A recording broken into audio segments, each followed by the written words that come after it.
আসলে আমি কবুতর নয়, মুরগি পালতেছি, তাও আবার দেশি মুরগি।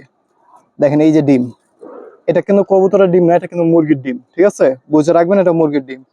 আমার এখানে মুরগিগুলি দেখাই, এখানে 3টা মাদি আছে। জাস্ট আমি রাখছি আর একটু নর রেস্টে দিলাম, মাত্র রোদে দিছি।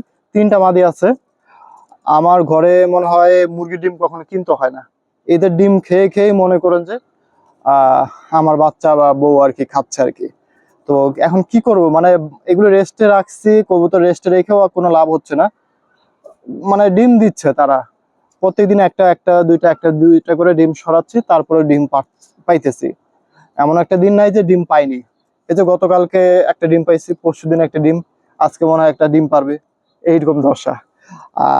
তো যাই হোক, কার কার সাথে এরকম হচ্ছে একটু জানাবেন। আমার এগুলো সব মাদি, এখানে 2টা মানে একটা নর আর একটা মাদি রাখলাম রোদে দেওয়ার জন্য।